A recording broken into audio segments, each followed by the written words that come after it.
मुझे तो बार बार वो सुन के ये लोग परेशान हो गए, सुन नहीं पा रहे, झेल नहीं पा रहे। तो मैं 2 लाइन कहना चाहता हूँ। कहना तो उनको चाहिए था, ये जो मैं कह रहा हूँ, जो मैं पढ़ रहा हूँ, वो उनको कहना चाहिए था जो कांग्रेस वाले हैं, लेकिन मैं उनके बिहाफ में, उनके नेतृत्व के लिए मैं ही कह देता हूँ। कह दो सर, मुश्तर खैराबादी का ये लाइन है। मुश्तर खैराबादी का ये बहुत प्रसिद्ध लाइन है, जो मुगल का आखिरी रूलर, मुगल का जो लास्ट रूलर है बहादुर शाह जफर के बारे में, उस संदर्भ में कहा गया है, ना किसी की आंख का नूर है, ना किसी के दिल का करार है, जो किसी के काम ना आ सके मैं वो एक मुश्त गुबार हूँ। ना तो मैं किसी का हबीब हूँ, ना तो मैं किसी का रकीब हूँ। जो बिगड़ गया वो नसीब हूँ, जो उजड़ गया वो दयार हूँ। ये आपका नेता का प्रति मैं ये कह करके आपको बहुत बहुत धन्यवाद सभापति महोदय। Clause 2 and ruling 10 of the rules procedures of the Parliament. Already the ruling has been given, sir. Thank you very much, sir. Honorable Minister, sir. Honorable Minister, sir. It was decided in the morning, sir. Why are you repeating it? Yes, sir.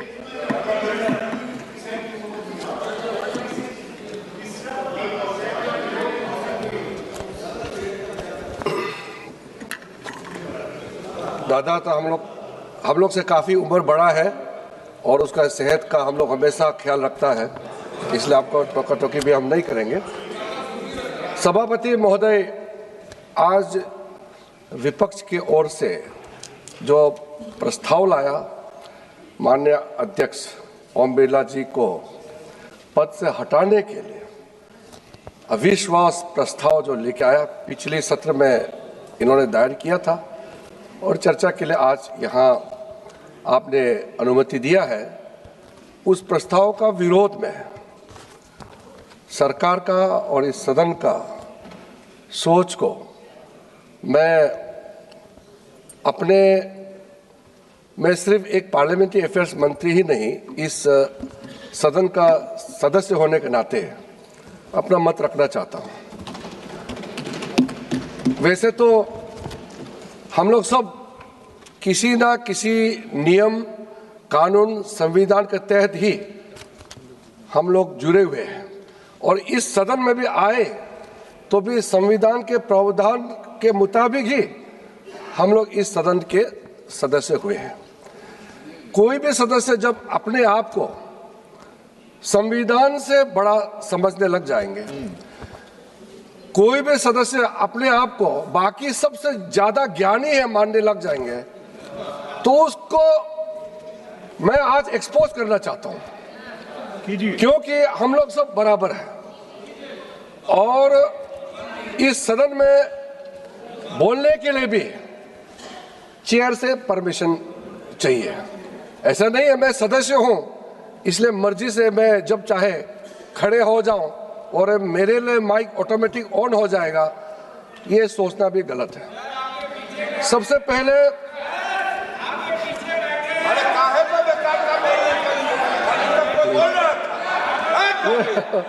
ये इन्होंने resolution move किया, अपने resolution भी नहीं बोल पाए, किसी और के नाम में दिए, अब मैं खड़ा हो रहे।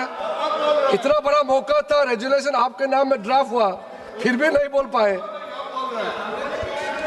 सर, संविधान के अनुच्छेद 94C के तहत और इस सदन के rules of procedure and conduct of business का रूल 200 और 203 के प्रावधान के मुताबिक आज हम लोग इस प्रस्ताव पे चर्चा कर रहे हैं। मैं वैसे तो आपके कई मुद्दे हैं, मैं उसको एक एक करके मैं उसका जवाब भी देना चाहता हूं। मेरा प्रारंभिक अनुरोध रहेगा, शुरू में ही मैं अनुरोध करना चाहूंगा कि कांग्रेस की ओर से जब गौरव जी बोले तो विषय से हट करके कई विषय पे उन्होंने चर्चा की है। क्योंकि उन्होंने मुद्दे रखे हैं तो मुझे उसका भी जवाब देना पड़ेगा। अगर वो मुद्दे नहीं रखते तो मैं लोकसभा स्पीकर का खिलाफ जो अविश्वास प्रस्ताव रखा था उसी तक ही सीमित रखने का विचार से मैं सदन में आए थे, लेकिन उन्होंने उससे कई आगे जाकर के अपने बात को रखा है। लेकिन शुरू में उन्होंने मेरे ऊपर में एक टिप्पणी कर दिया, और गौरव गोगोई उम्र में छोटे हैं, मेरे छोटे भाई समान हैं, और अब 3 बार इस सदन का सदस्य हो गए हैं, लेकिन उसका गलती नहीं है, क्योंकि ये जब इस सदन में आए थे तब ये विपक्ष में चले गए, तो उन्होंने अपने कांग्रेस पार्टी का पार्लियामेंट्री अफेयर्स का रोल्स परफॉर्मेंस को कभी देखा नहीं है, तो ये इसका गलती नहीं है। और ये जब सदन में आए 2014 में, उससे 20 साल पहले मैं चुनाव का मैदान में उतर चुका था, और 10 साल पहले मैं इस सदन का सदस्य हो चुका था, इसलिए वो उसमें सदस्य नहीं थे, तो मैं ब्लेम नहीं करता हूँ। लेकिन मैं इतना जरूर कहना चाहता हूँ कि पार्लियामेंट्री अफेयर्स मंत्री बहुत समय लोगों को ऐसा लगेगा कि ये रूलिंग पार्टी के लिए सिर्फ बोलते हैं। मैं सूचना देता हूँ सदन में, या कोई बात रखता हूँ तो कभी कभी सदन का बिहाफ से रखता हूँ। मैं ज़्यादातर जो पेपर ले करता हूँ बिजनेस एडवाइजरी कमेटी, वो भी पूरे सर्वदलीय पार्टी का बैठक का ही कागज को रखता हूँ। मैटर तो अलग अलग मंत्री रखते हैं, तो पार्लियामेंट्री अफेयर्स मंत्री सिर्फ रूलिंग पार्टी का नहीं होते हैं, वो सबका बिहाफ में होते हैं। फिर भी उन्होंने कहा कि इतिहास में सबसे ज्यादा बोलने वाला पार्लियामेंट्री अफेयर्स मंत्री है, बोलता है। इसलिए एक बार रिकॉर्ड जाके देख लो, कांग्रेस पार्टी का 60 साल का इतिहास, और हमारे भी कई हमारे बड़े नेता जो आज इस दुनिया में नहीं है, पार्लियामेंट्री अफेयर्स मंत्री रहे हैं, प्रमोद महाजन जी, सुषमा स्वराज जी, वेंकैया जी हमारे उपराष्ट्रपति भी रहे हैं, मदन लाल खुराना जी। इसलिए पार्लियामेंट्री अफेयर्स मंत्री के ऊपर में टिप्पणी करने से पहले आपका अपना कांग्रेस के जमाने का भी आप लोग को थोड़ा सा ध्यान रखना चाहिए। सभापति महोदय, जो हमको जो अथॉरिटी दिया है आज ये मुद्दे लेकर के आने के लिए, उसमें थोड़ा सा हम बिंदु में जाना चाहते हैं। संविधान 118 में स्पीकर को क्या अथॉरिटी दिया गया है? स्पीकर इस सदन का जितना रूल्स ऑफ प्रोसीड्योर और कंडक्ट ऑफ बिजनेस जो भी इस सदन में चलते हैं, उसका फाइनल अथॉरिटी लोकसभा अध्यक्ष ही होते हैं। इसका अब लीगल कॉन्टेक्स्ट में देखा जाएगा, आर्टिकल 122 अनुच्छेद 122 भारत के संविधान में देखा जाएगा, तो स्पीकर का कोई भी निर्णय को किसी भी अदालत में भी चैलेंज नहीं कर सकता है। सुप्रीम कोर्ट का एक रूलिंग आया था, सिर्फ शेड्यूल 10 जब डिस्क्वालिफिकेशन का सवाल आता है मेंबर्स का, सिर्फ उसी मुद्दे पर स्पीकर का डिसीजन को कोर्ट में रिव्यू कर सकता है, अन्यथा लोकसभा स्पीकर का डिसीजन वो फाइनल होता है। इसमें मैं बहुत ज्यादा और उस उल्लेख नहीं करना चाहता हूं, लेकिन कुछ चीजें होते हैं जो स्पीकर और सदन में कभी कभी मैंने देखा है स्पीकर के ऊपर में ऐसे टिप्पणी कर देते हैं, कभी रिकॉर्ड में आ जाते हैं, कभी रिकॉर्ड में नहीं आते हैं। स्पीकर निष्पक्ष होते हैं, ये भी सब जानते हैं, लेकिन स्पीकर किसी एक दल से आते हैं, खास करके रूलिंग पार्टी से आते हैं, ये भी सब जानते हैं। हम लोग वेस्टमिंस्टर मॉडल को काफी फॉलो करते हैं। वेस्टमिंस्टर में once a speaker is always a speaker. Speaker पद में चुनाव होने के बाद वो हर पार्टी का कोई भी सदस्यता या कोई भी कनेक्शन, बिल्कुल वो नाता तोड़ देता है जीवन काल के लिए। हमारे यहाँ में संविधान निर्माताओं ने सोचा कि भारत का जो हमारा व्यवस्था है थोड़ा सा हटके होना चाहिए। हमारे डॉक्टर बाबा साहब अम्बेडकर हो, पंडित जवाहरलाल नेहरू, सरदार पटेल जी, जितने भी संविधान सभा में रहे हैं, doctor Rajendra Prasad ji, BN Rao, KM Munshi, Krishna स्वामी अयंगर जी, मोहम्मद सादुल्ला जी, TT कृष्णाचारी जी, इन लोगों ने मिलकर ये सोचा कि भारत में स्पीकर किसी पार्टी का सदस्यता को रिजाइन करने का जरूरत नहीं है, क्योंकि उसको फिर से चुन के आने का मौका देना चाहिए। और जब स्पीकर चुनाव में जाता है तो किसी ना किसी पार्टी से तो उसको लड़ना होता है। इसलिए उस समय निर्णय किया गया है कि भारत में लोकसभा का स्पीकर जो होगा वो चुनने के बाद भी किसी पार्टी का सदस्यता से वो औपचारिक खत्म नहीं कर सकता है और चुनाव में वो पार्टी का टिकट लेकर के फिर से लड़ सकता है। ये एक बेसिक अंतर है। 2005 में उस समय के लोकसभा स्पीकर सोमनाथ चटर्जी ने मुझे भी मौका दिया कॉमनवेल्थ पार्लियामेंट्री फोरम का कॉन्फ्रेंस में। तब मैंने यूके में इस बात को कहा कि हमारा व्यवस्था स्पीकर को लेकर के अलग है, आपका व्यवस्था अलग है।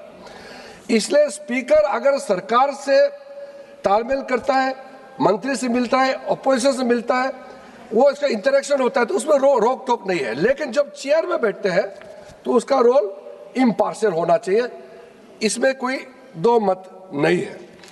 लेकिन जब संविधान को आप देखेंगे और इस सदन का रूल्स को आप देखेंगे तो स्पीकर का कोई भी निर्णय को आज तक किसी ने चैलेंज नहीं किया है।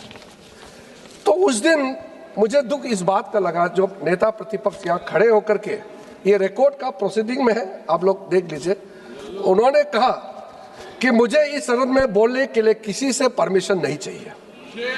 ये रिकॉर्ड में है और ये मेरा अधिकार है इस सदन में बोलने का।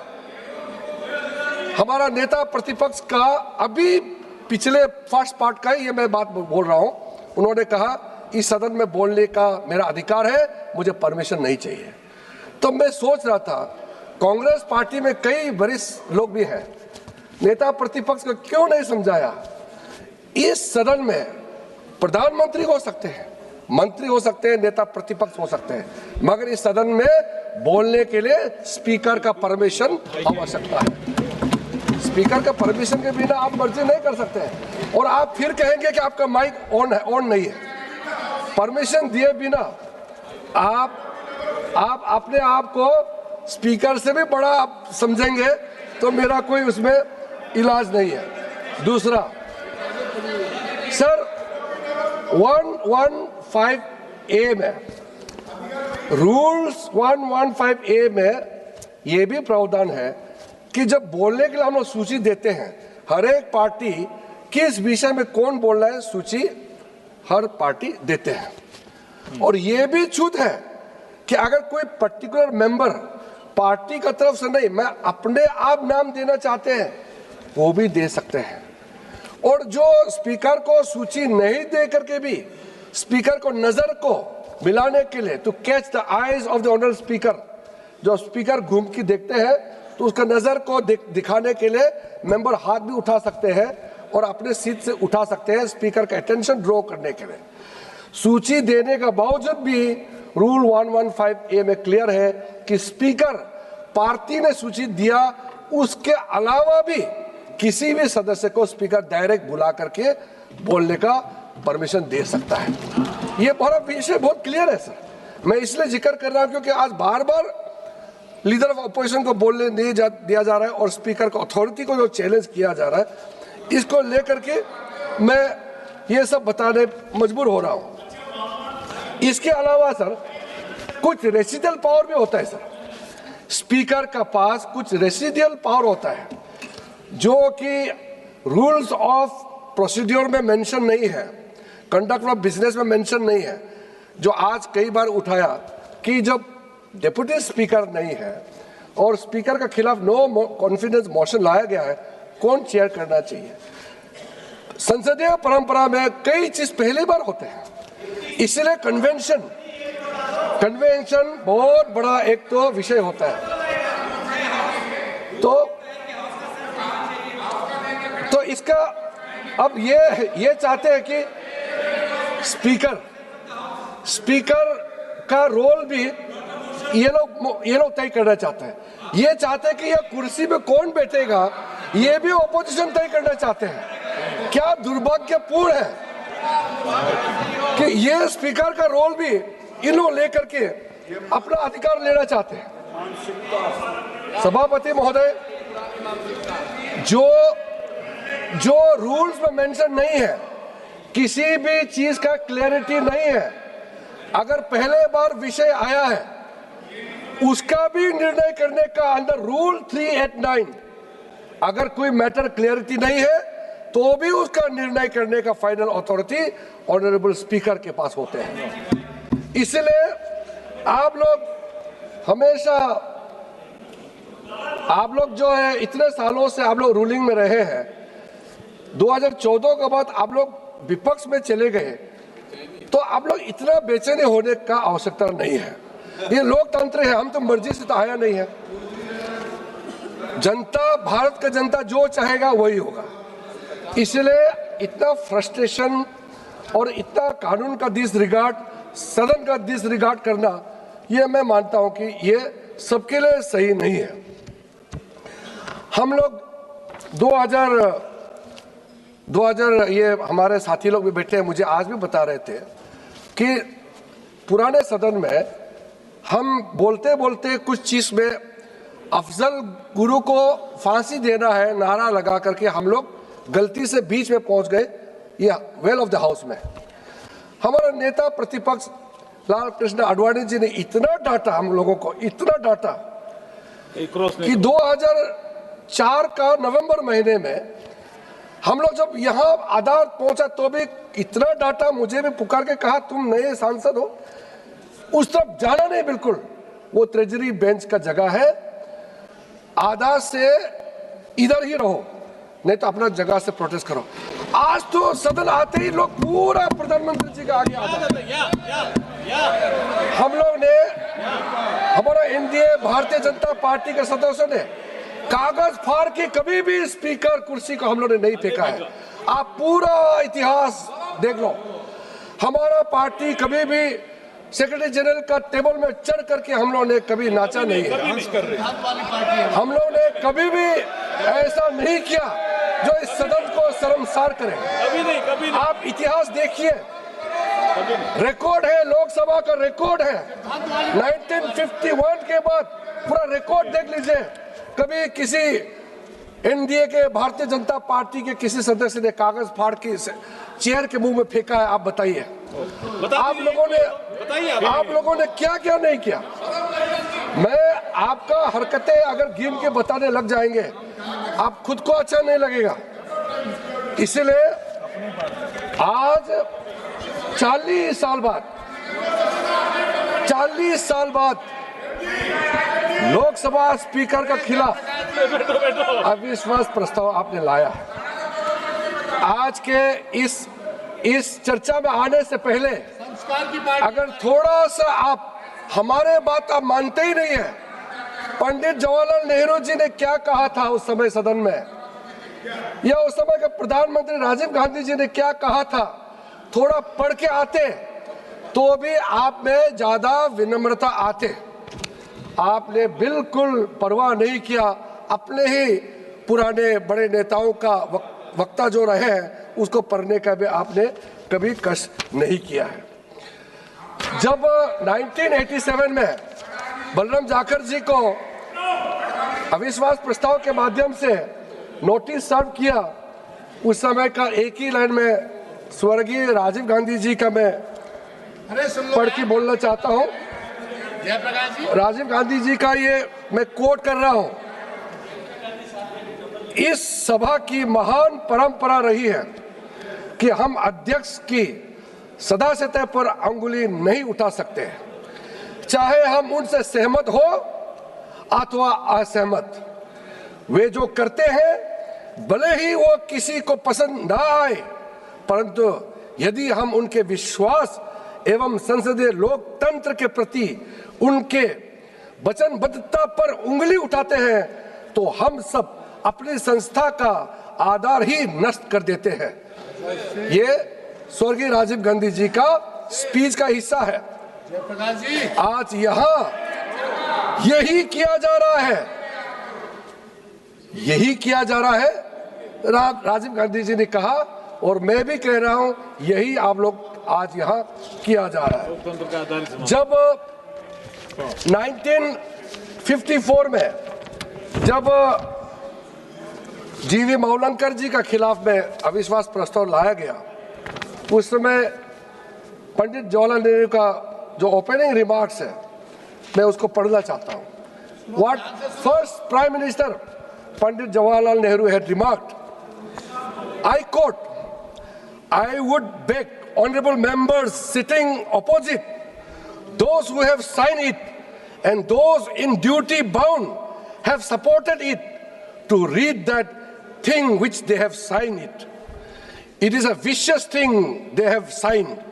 I doubt whether the persons have read it before they have signed it.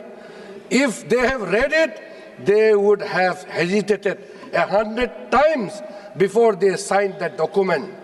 And Pandit Jawaharlal Nehru further says, at any time, and yet seeing the manner in which this has been brought forward and the wording used here, I say it is a gross abuse of one's intelligence, and to ask anybody in this house to support this is to consider that man utterly lacking in intelligence. उसके बाद पंडित जवाहरलाल नेहरू जी का बहुत ही अच्छा portion है, मैं उसको भी बताना चाहता हूँ. ये कोई पंडित जवाहरलाल नेहरू जी का मैं हिंदी वर्जन वाला आपको बोल के सुनाता हूँ. आप अच्छा ही नहीं सुन रहे हो, अब तो सुन लो. ये हमारा साथी रहे हैं. मैं सोचा कि ये थोड़ा सीनियर है, राहुल गांधी जी और सबको समझाएंगे, ये ही ऐसे हरकत करते हैं, क्या समझाएंगे दूसरे को. इससे तो अपेक्षा था कि ये थोड़ा वेल मैनर बिहेवियर करेंगे. पंडित जवाहरलाल नेहरू जी कहते हैं ये कोई दल का मामला नहीं है, इस कारण प्रत्येक व्यक्ति को दल का विचार छोड़कर इस पर विचार करना चाहिए. ये मामला इस सारी सभा का है. जवाहरलाल नेहरू जी कहते हैं संसद के सम्मान का जहां तक संबंध है, यह विषय बड़ा गंभीर हो जाता है. अध्यक्ष के विषय में जो कुछ कहा गया और किया गया है वो सब हम लोगों के ऊपर ही लौट आता है. जो अपने को इस सभा का मान्य सदस्य कहते हैं, इस प्रश्न के सभा के सम्मुख आते ही मुझे अत्यंत दुखी हुआ. मैं चाहता हूं कि सदस्यों को इसका पता लग जाए. हम अध्यक्ष को बहुत वर्षों से जानते हैं, काम करते देखते हैं, और संभव है हम में से कुछ लोगों की सम्मति उनके विषय में ठीक वैसे ही ना हो जैसे कि अन्य लोगों की हो.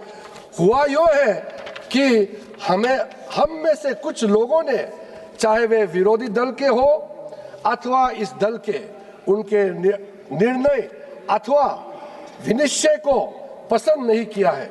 उनके विनिश्चय को से सम्मत ना होना एक चीज है, और जो कुछ हो चुका है उस पर नाराज भी हुआ जा सकता है.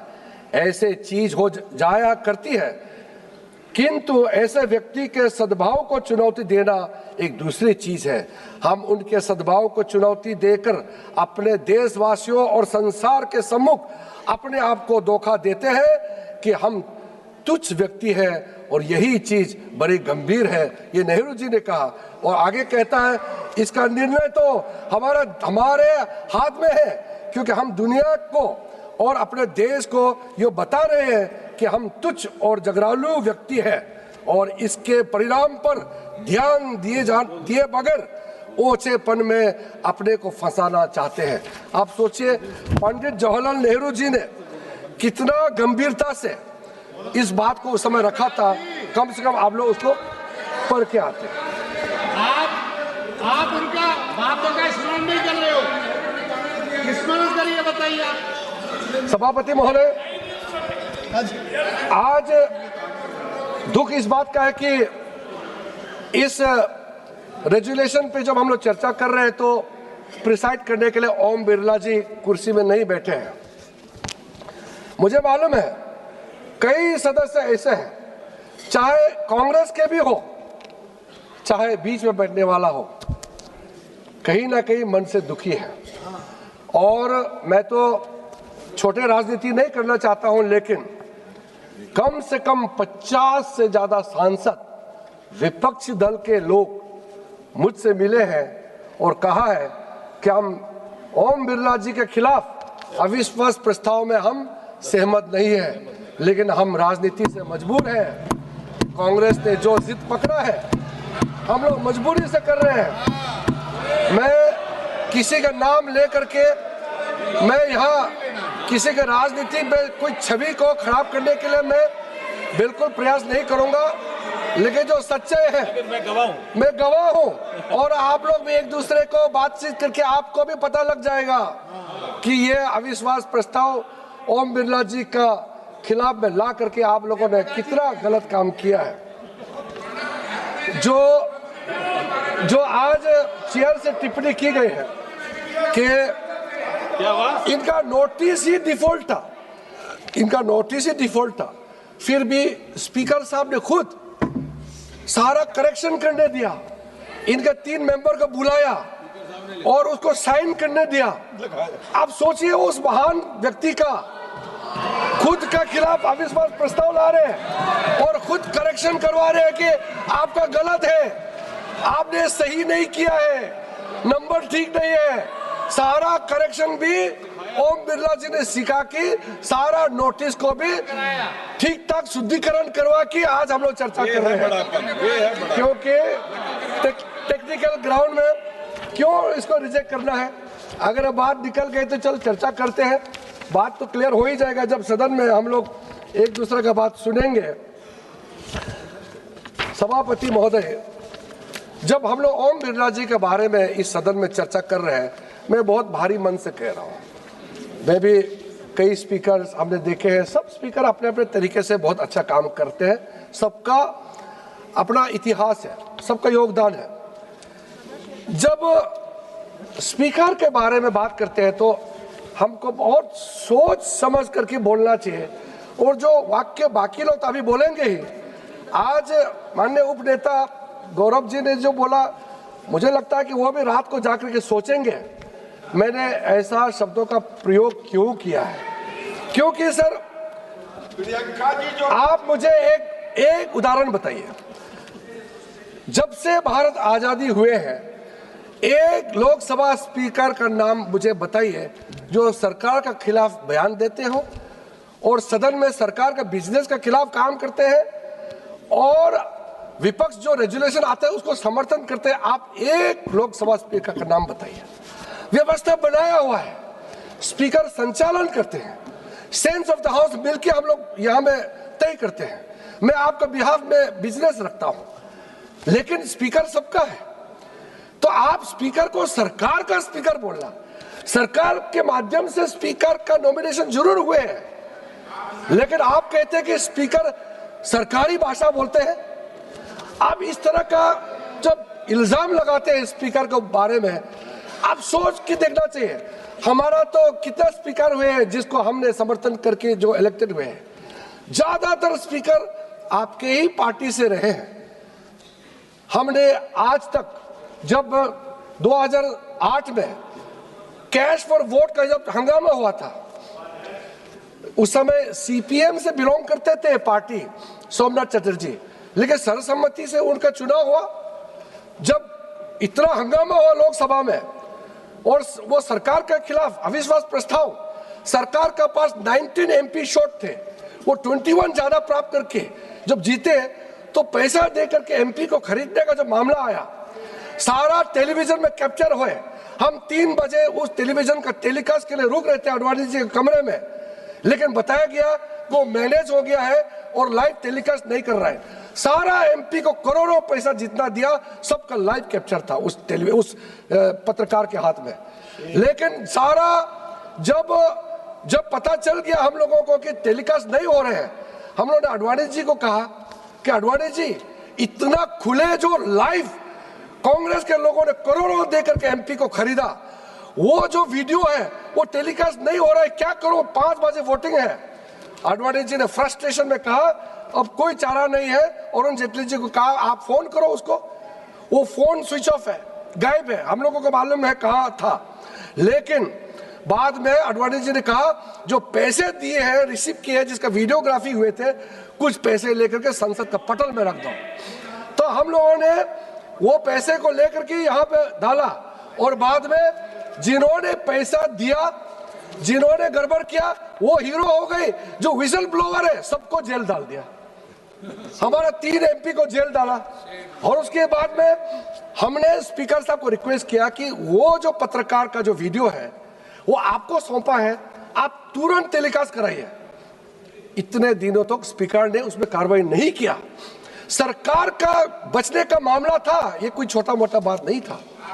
फिर भी हम लोगों ने स्पीकर के खिलाफ अविश्वास प्रस्ताव नहीं लाया। उस समय हमने पूरा अपोजिशन पार्टी जाके स्पीकर को रिक्वेस्ट किया कि सर, जो वीडियो टेप दिया है उसको सिर्फ प्ले करना है, देश दुनिया देखना चाहिए संसद में कैसे खरीदारी हुए हैं। तो वो जब उसको डिस्प्ले नहीं किया गया, प्ले नहीं किया, तब भी हम लोग ने स्पीकर के खिलाफ अविश्वास प्रस्ताव हम लोगों ने नहीं लिया है। और 40 साल बाद आप लोग आज ये काम लेकर के आए हैं। और बिरला जी का समय में आज आप लोग को मालूम होगा कि पुराना रिकॉर्ड को देखिए और नए रिकॉर्ड को देखिए। जो रिफॉर्म्स माननीय ओम बिरला जी के समय में हुआ है, कोई उसको नहीं नकार सकता है। आज मैटर जो 0 आवर में जितने रेस हुए हैं, इतने सालों का रिकॉर्ड हमने देखा है। हाईएस्ट 0 आवर में मैटर ओम बिरला जी के समय में सदस्यों को मौका दिया गया है। रूल 377 आज तक इतिहास में सबसे ज्यादा रूल 377 ओम बिरला जी के समय में सदस्यों को मौका दिया गया है।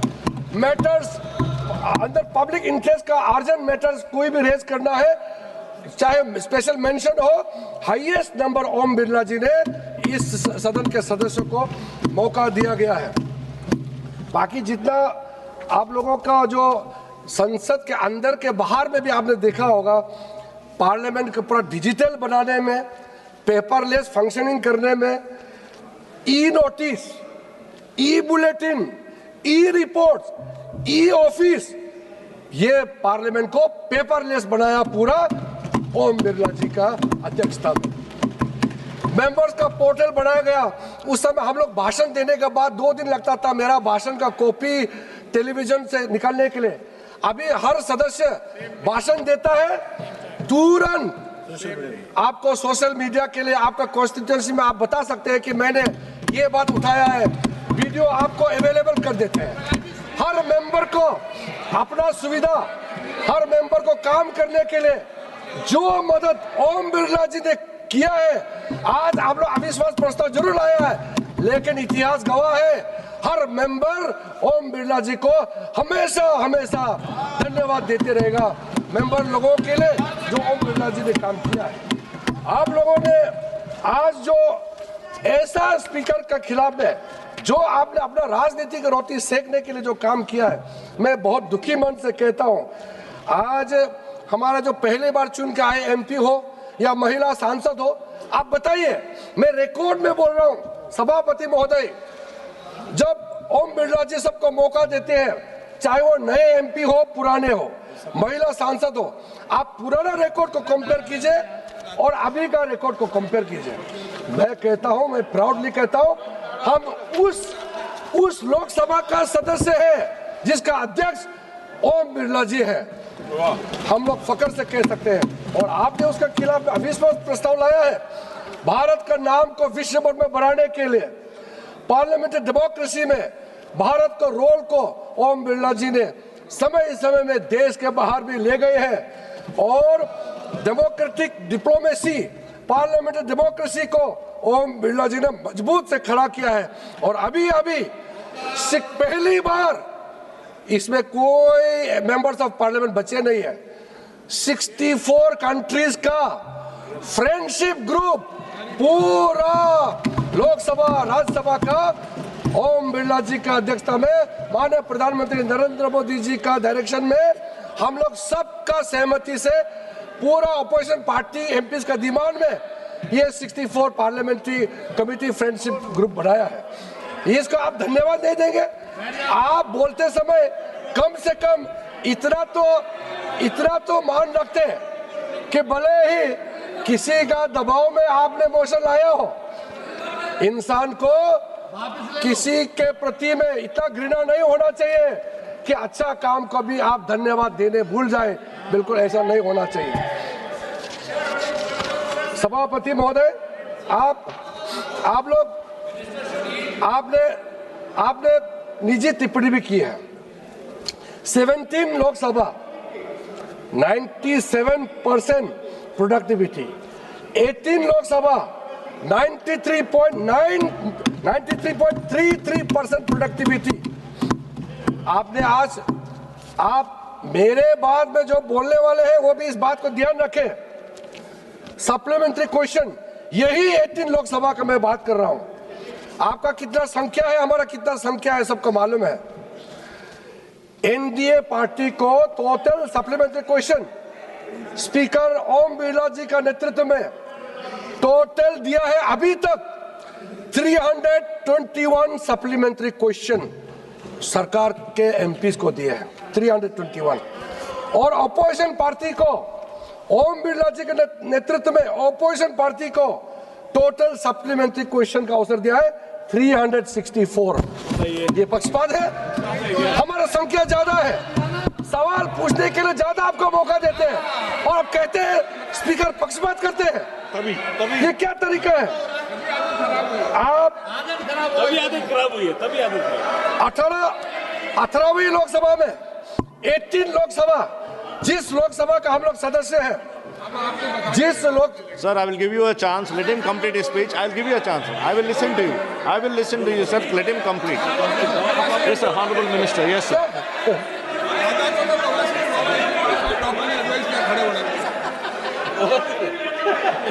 सर ये कोई time 2A. Sir, 203. Except with the permission of the speaker or the person presiding, a speech on the resolution shall not exceed 15 minutes in duration. Sir, he has already spoken for half an hour. How are you allowing? This is 203. And you look into Kaul and Shakdar that unless the speaker gives express permission, nobody can speak more than 15 minutes. Okay, sir. And you are allowing him Sir, thank you. half an hour Thank to you for speak. enlightening me, sir. Sir, Please. stop him. Sir, honorable, ये actually honorable minister may continue to speak. मैं तो sir मैं तो क्या करें, मुझे दया आ रहा है। इतना सीनियर एमपी है, ये इसको मालूम होना चाहिए। 1954 में ऑपोजिशन पार्टी ने पूरा दिन का डिमांड किया था डिस्कशन के लिए, जब जीवी मौलनकर जी के खिलाफ में रेजोल्यूशन लाया था और पंडित जवाहरलाल नेहरू ने 1.5 आवर एलोकेट किया। बहुत तीखी बहस हुई कि कितना समय चर्चा के लिए देना चाहिए, तब फाइनली एग्री हुआ कि 2.5 आवर्स डिस्कस होना चाहिए। उसी 2.5 आवर्स में मंत्री का 15 मिनट है। आज हम लोग 2 दिन का चर्चा कर रहे हैं, 2 दिन का, हम लोग 2.5 घंटे नहीं है। ये सरकार भागने वाला नहीं है। वो 2.5 आवर्स का डिस्कशन का आप एग्जाम्पल लेकर के 2 दिन का डिबेट को कंपेयर करते हैं। इतना सीनियर होकर के भी इतना मालूम नहीं इनको। सर टोटल सर 18 लोकसभा का मैं बात कर रहा हूं सभापति महोदय। 18 लोकसभा में अभी तक टोटल 1835 इश्यूज 0 आवर में रेस किया गया है अभी तक, और टोटल उसमें जो अपोजिशन पार्टी को दिया है 56%, यहाँ सिर्फ 44% है। अब इल्जाम लगाते हो स्पीकर के ऊपर में। सर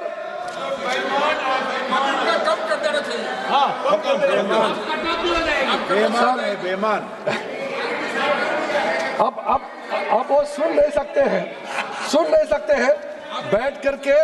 देखिए कभी कभी आप उम्र में बड़ा हो सकता है, लेकिन कुछ 1-2 पॉइंट हमसे मिलेंगे। आप सुनिए, आप सुनिए। सर सभापति महोदय, इतना आंकड़े हैं, मैं अगर एक आंकड़े देना शुरू करेंगे तो मैंने शुरू में कहा आप पछताएंगे। ऐसा इंसान, ऐसा माननीय स्पीकर के खिलाफ आप लोगों ने नोटिस लाया है जो आपको इतना सपोर्ट करते थे, आप पूरा अपोजिशन पार्टी को इतना बड़ा दिल का साथ आपको मौका देते हैं, कभी भी पक्षपात नहीं किया, और आप उसी का खिलाफ में अविश्वास प्रस्ताव लेके आते हैं। सर भावुक हैं सर वो दुखी है तो दुखी है, मगर क्या करेंगे, मजबूरी है। मीणा जी भी दुखी है, मीणा जी भी। सर मीणा जी दुखी है काफी। नेतृत्व के बारे में भी कहा गया है, हमारे जितने भी पूर्व के जो ऑनरेबल स्पीकर है उनके बारे में आज तक हम लोग ने जो भी देखा है, और माननीय speaker present speaker Om Birla जी के बारे में भी हमने जो देखा है, मैंने एक किसी को डाउन करके मैंने नहीं कहा। मैं ओम बिरला जी ने जो किया है, वो जब से अध्यक्ष बने हैं उसको मैंने आपके सामने में आंकड़े रखा। अगर मैं पुराने वाले रखते तो ये राजनीति हो जाएगा, उसमें मैं नहीं जाना चाहता हूँ। अब मैं कुछ पॉइंट्स आज मैं नहीं चाहते थे कुछ पॉइंट बोले, मगर क्योंकि आज बात रखे हैं तो उसको जवाब के तौर पर मैं बोलना चाहता हूँ। आप लोग धैर्य से बात को सुनिएगा। ये अविश्वास प्रस्ताव क्यों लाया गया है, इस अविश्वास प्रस्ताव लाने के पीछे में मानसिकता क्या है, कौन लोग हैं जो आज हम लोग इस विषय पर चर्चा कर रहे हैं। भारत के जुडिशरी हो, इलेक्शन कमीशन हो, कोई भी संस्था हो, इसको आप लोग ने अटैक किया है, उसको बात वो बाहर की बात है। लोकसभा स्पीकर के जो पद है आज तक बचा के रखा हुआ था। मैं सोच रहा था कई दिनों से संवैधानिक संस्थाओं के ऊपर में हमला जो करने का आरंभ हुआ 2014 के बाद, लोकसभा स्पीकर का पद को अभी तक क्यों बचा के रखा है। लेकिन अब मुझे पता चला कि भारत में लोकतंत्र को अगर हमला करना है तो स्पीकर का कुर्सी को हमला करो, ये निर्णय उन्होंने लिया। आपने आपका लीडर ऑफ ऑपोजिशन के बारे में कहा, और लीडर ऑफ ऑपोजिशन इसी सदन के सदस्य होने के नाते मैं सीधा सीधा कहना चाहता हूं, जब उस दिन नेता प्रतिपक्ष भाषण दे रहे थे, कहां से ये बात शुरू हुआ। रूल 3491 में उन्होंने जो बात रखा और जो बार बार गौरव जी उसको दोहरा रहे थे, उस पे स्पीकर साहब ने रूलिंग दिया। और मैंने शुरू में कहा आर्टिकल 118 में भी जो लिखा है कि स्पीकर का डिसीजन आप भले मंजूर हो ना हो, एग्री हो ना हो, फाइनल होते हैं। वही पंडित जवाहरलाल नेहरू जी ने कहा, वही राजीव गांधी जी ने कहा कि आप सहमत नहीं हो सकते हैं। लोकतंत्र में एक दूसरे के प्रति हम लोग तो लड़ते रहते हैं, लेकिन दुश्मन तो है ही नहीं है। ओपिनियन ऑफ डिफरेंसेस होते हैं, मत अलग अलग होते हैं। तो आपका बात को अगर स्पीकर नहीं माने तो क्या आप स्पीकर के ऊपर चढ़ जाएंगे क्या? स्पीकर ने रूलिंग दे चुके थे कि आप जो कह रहे वो मुद्दे सब्सटेंटिवली इसमें जुड़ा हुआ नहीं है, तो आप कोर्ट मत कीजिए। आपने मेंशन कर दिया, फिर भी बोल रहे मुझे बोलने नहीं दिया जा रहा है, मुझे बोलने नहीं दिया जा रहा है। स्पीकर ने कहा कि रूलिंग हो चुके हैं। हमने भी 2 बार उठ के कहा कि स्पीकर का रूलिंग है वो फाइनल है। स्पीकर हो गया, स्पीकर का रूलिंग फाइनल है, रिकॉर्ड में। फिर भी बार बार उठ के कह रहे। Let him complete. Let him उसके बाद सर, उसके बाद Let him complete. इन लोगों ने पहला आरोप लगाया, पहले आरोप लगाया Sir, let him कि complete. इनका लीडर ऑफ ऑपोजिशन को बोलने नहीं दिया जाता है। No, he's not. Sir, No, please listen, madam. He merely mentioned that the ruling was already given. No, there is no rule of सभापति महोदय, order here. Please. वो सच्चाई सुन नहीं पा रहे हैं, मजबूरी है, रेजोल्यूशन लेके आया, सच्चाई सुन नहीं पा रहे। सच्चाई सुनिए। सभापति महोदय ये कह रहे हैं कि इनका नेता प्रतिपक्ष को बोलने नहीं देते हैं, ये कह रहे हैं। मैं कहता हूं, मैं अब बताता हूं सही बात क्या है। मैं अब सही बात बताता हूं। सुन लीजिए। 15 लोकसभा में इनके नेता प्रतिपक्ष सदस्य थे, कुल मिलाकर के 2 बार बोले, पूरे समय में 2 बार बोले पूरी लोकसभा में। और इन्होंने जब सेशन चलता है उस समय ही विदेश चले जाते हैं, सेशन चल रहे हैं विदेश चले जाते हैं और यहाँ बोलते हैं कि बोलने नहीं दिया जा रहा है। सर, नियम कहता है जब कोई भी मेंबर अपना भाषण रखते हैं, डिबेट में इंटरवेंशन करता है, उसके बाद जो उसका नेक्स्ट बोलते हैं उसका सुनना होता है। इनका नेता प्रतिपक्ष अपना बात बोल के खत्म हुआ, बैठे बगैर हुआ चले जाते हैं, किसी का सुनता नहीं है, किसी का सुनता नहीं है और बोलता कि बोलने नहीं दिया जाता है। सर, मैंने बार कहा है, That is his point of observation. He is making his point. सच्चाई है तो करवा लग रहा है, No, sir, please. ये लोग सुन नहीं पा रहे, मैं क्या करूं? वेणुगोपाल जी, आप अगर बैठिएगा। वो ये वेणुगोपाल मुद्दे जी, नहीं please sit उठाते down. तो मुझे बोलने की आवश्यकता नहीं होती। Observation.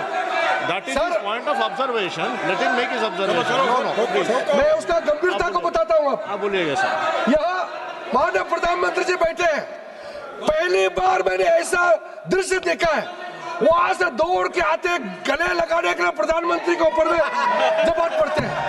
ऐसा कोई नेता प्रतिपक्ष देखा है आपने जिंदगी में? कमाल का है। और यहाँ से आकर के वहां बैठ करके अपने एमपी को देख करके आंख मारते हैं। आपका नेता प्रतिपक्ष कितना गंभीर है, यहाँ बहस चल रहे हैं और अपने सदस्यों के तरफ देख करके आंख मारते हैं। ये ऐसा नेता प्रतिपक्ष हमने पहली बार देखा है। और जैसा लीडर है बाकी तो ऐसा ही होगा। आप वहां बैठे हैं सभापति महोदय और आपको यार बोलते हैं और ये मेंबर चेयर को बोलते हैं यार, और बाद में यार मत कहा तो बोलते हैं यार कहने से क्या होता है, चेयर को यार कह सकता है। राज्यसभा में सभापति जो भारत के उपराष्ट्रपति है उसको बोलते हैं कलीग। नो सर, स्पीकर और चेयरमैन राज्यसभा ये कलीग नहीं है, वो कस्टोडियन ऑफ द हाउस होता है, वो हमारे कलीग नहीं होते हैं। आप उसके साथ हल्के फुल्के में मजाक नहीं कर सकते हैं। आप लोगों ने जैसा नेता हल्कापन दिखाता है वैसे उसका बाकी सांसद को भी ऐसा बिहेव करने में मजबूर कराते हैं। ये ठीक नहीं है। आपके यहाँ में भी काफी अच्छे लोग हैं, आपके लोग में भी अच्छे हैं, लेकिन आप नेता प्रतिपक्ष उन्हीं को बनाया, हम तो कुछ नहीं कर सकते हैं। मैं क्या कर सकता हूँ, मेरा हाथ में तो है नहीं। मैंने देखा है, देखिए प्रियंका वाड्रा गांधी जी अब पीछे बैठ के मुस्कुरा रही है। अगर इनको नेता प्रतिपक्ष बनाते तो भी शायद परफॉर्मेंस थोड़ा अच्छा होता। वो तो कम से कम बैठती है, सुनती है कम से कम। इनका नेता प्रतिपक्ष तो सुनता ही नहीं, बहुत मुस्कुराती भी है। मैंने सार्वजनिक रूप से कहा है, as a parliamentary affairs minister, कोई भी सांसद बिहेवियर अच्छा है तो मुझे सराहना करना चाहिए। देखिए सर, मैं जरूर भारतीय जनता पार्टी का सदस्य हूँ, मंत्री हूँ, लेकिन पार्लियामेंट्री अफेयर्स मिनिस्टर होने के नाते कोई अच्छा व्यवहार करे तो उसको सराहना करना मेरा दायित्व है। सर, जब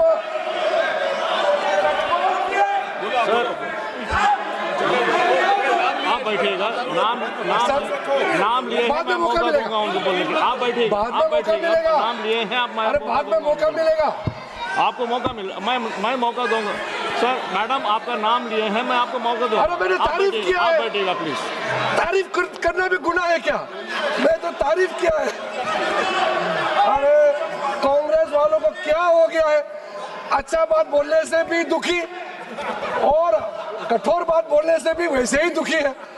देखिए कुछ बातें ऐसे होते हैं, आप सुन लिया करो, क्योंकि मैं सच्चाई से बाहर जाकर नहीं बोल रहा हूँ। मैं दिल से बोलता हूँ मगर सच्चाई बात बोलता हूँ। कोई अगर बहुत बिगड़ जाए उसको सुधरने का क्या तरीका है? जो बच्चे बहुत बिगड़ जाते हैं वो माँ बाप ही समझाएंगे ना। अब यहाँ स्पीकर जो हमारा माँ बाप है इस सदन में, या कोई इनडिसिप्लिन एमपी बार बार रूल तोड़ता है तो स्पीकर थोड़ा डांट लगाता है तो भी उसका इतना नाराज होकर के इशू बनाते हैं। स्पीकर का जो निर्णय होता है सर्वसम्मति से हम लोग उसको मानना होता है। लेकिन सर इसके अलावा, क्योंकि मैंने जैसे भी कहा कि हमारा तो संस्कृति क्या है, हमारा नेता परिवार, हमारा बाप दादाओं ने जो कहा है वही हम सीखेंगे। हमारा जो सीनियर लीडर्स ने जो सिखाया है हम उससे इधर उधर कभी भी नहीं हटेंगे। और जो हमने आपको कहा है कि 2014 के बाद आप शुरू में तो कहा कि बीजेपी फासिस्ट है, ये किया है इसलिए इलेक्शन जीत गया हो गया। 2019 के बाद फिर हार गए, वो चौकीदार चोर क्या क्या किया, पब्लिक ने आपको पनिशमेंट दिया तो ये फिर ये सोचने लगा अब क्या करें। कई मुद्दे हैं लेकिन मैं अंत में इसमें आ रहा हूं। तब इन्होंने सोचा कि जब चुनाव जीत नहीं सकते हैं, लोगों का भरोसा प्राप्त नहीं कर सकते हैं, तो अब प्रक्रिया, संविधान, सिस्टम, हमारे लोकतंत्र को ही हमला करना है। ये निर्णय करके आज लोकसभा स्पीकर के खिलाफ इन लोगों ने अविश्वास प्रस्ताव लाया। इन्होंने किसको छोड़ा है? आर्मी। मैं जिस प्रदेश से आता हूं, ये उनके नेता प्रतिपक्ष सार्वजनिक रूप से कहते हैं कि इंडियन आर्मी लोग को चाइनीज लोगों ने ठीक से पिटाई कर दिया है अरुणाचल प्रदेश में। कोई देश का गंभीर नेता ऐसे बात कर सकते हैं? सरकार ज्यादातर आपने चलाया है, कभी ऐसा वक्त कोई और दे सकते हैं क्या? मैं तो मेरा कल्पना से परे है, कैसे बोल सकते हैं आप? और बाहर जाकर के अमेरिका में, जर्मनी में जाके बोलते हैं भारत में लोकतंत्र खतरे में है, आप लोग इंटरवीन करो, बाहर का देश के लोग भारत में आओ और भारत को ठीक करो। हमारा लोकतंत्र को बचाने के लिए क्या विदेशी ताकत चाहिए क्या हमको? क्या बात करते हैं? सोचिए, आपका नेता का कारनामा मैं आपको सुना रहा हूं। ऐसा हो सकता है क्या? हमने कल्पना भी नहीं किया। और आपके लोगों ने, आपके नेता प्रतिपक्ष ने आर्मी का वहां जाकर के और आर्मी के जवानों को जाकर के बोलता है तुम्हारा सारा अधिकार तो आर्मी ऑफिसर ले जाता है, जवानों को क्या मिलता है? सर कितना खतरनाक बात है। किसी भी फोर्स का, किसी भी देश, किसी भी संगठन का नेतृत्व होता है, नेतृत्व कमांडिंग होना पड़ता है। और हमारा सेनाओं में जो कमांडिंग ऑफिसर होता है उसका जो शब्द होता है सर्वमान्य, सारा उसका पूरा फोर्स बांटते हैं और जाके वो फौजियों को बोलते हैं तुम्हारा कमांडर एंजॉय करते हैं और तुम लोग मरे हुए हैं। सेनाओं में फूट डालने के लिए इसका नेता प्रतिपक्ष ऐसे बात करते हैं। सर 2017 में जब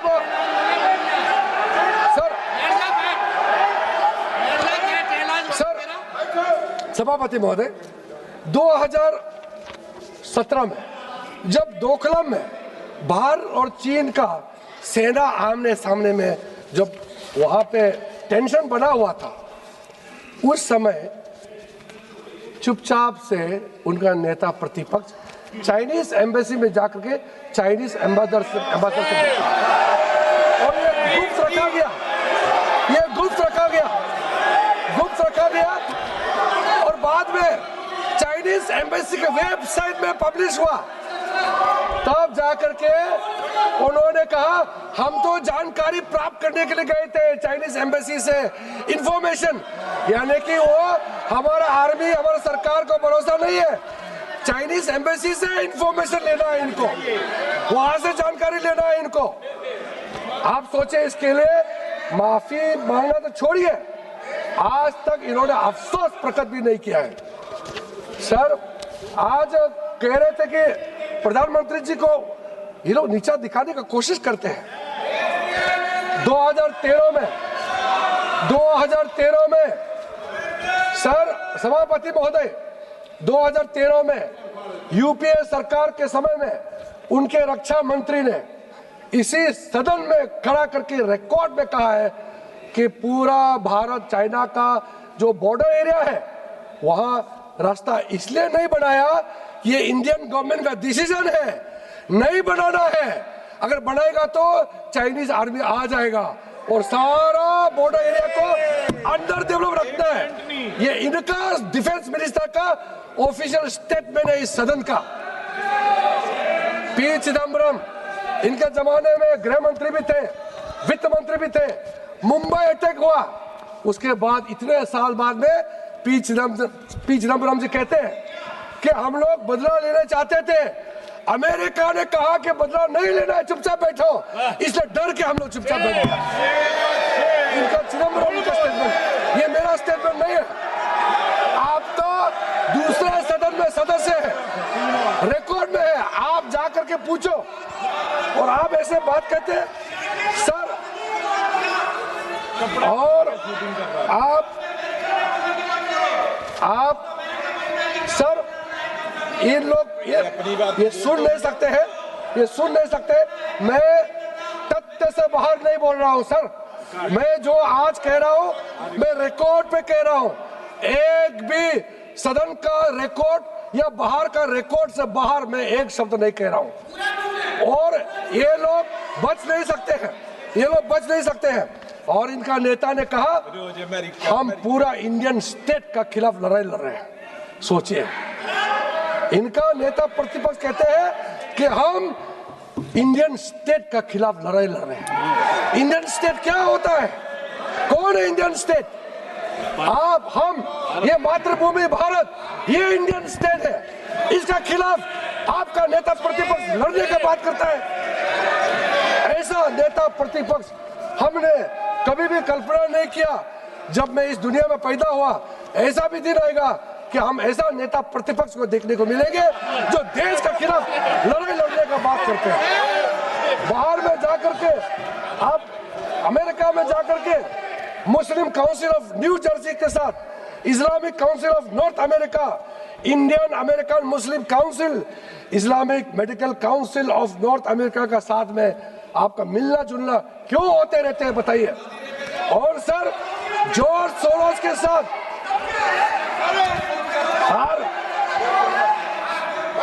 सर सभापति महोदय, सुनिए, आप सुनिए। सऊदी अरब तो हम भी गए हैं। हमने सऊदी अरब इसलिए गए कि हमारा हिंदुस्तानी मुसलमानों का हज यात्रा अच्छा हो, ये हम बात करने के लिए सऊदी अरब गए। हम लोग वहां किसी भारत विरोधी लोगों से गुपचुप मिलने के लिए हम लोग नहीं जाते हैं। हम लोग बहुत साफ है। मैं उस पार्टी से आता हूं जो राष्ट्रवाद को अपना जिंदगी का मूल हिस्सा बना के चलते हैं। हम लोग ये कर नहीं सकते हैं। आप हमारा नेता के ऊपर में उंगली उठाते हैं। मैं कहना चाहता हूं, हमारे प्रधानमंत्री नरेंद्र मोदी जी के ऊपर में आप कीचड़ उछालने का कोशिश करते हैं। मैं कहना चाहता हूं, हमारे नेता को आप कभी भी आप गिरा नहीं सकते हैं। हमारा नेता को आप कभी गिरा नहीं सकता है, क्योंकि नरेंद्र मोदी जी का सोच, नरेंद्र मोदी जी का इस देश का प्रति समर्पण उतना पवित्र है जितना कमल फूल पवित्र है। आप दाग नहीं लगा सकते हैं। ये लोग 14 से दाग लगाने के लिए कोशिश करते हैं। जो मोदी जी के नेतृत्व में जो हासिल किया है उसको ऊपर में सवाल उठा करके आप कमजोरी दिखाना चाहते हैं। देश के लोग आपको कमजोर बना देंगे। नरेंद्र मोदी जी को कमजोर कोई नहीं कर सकता है।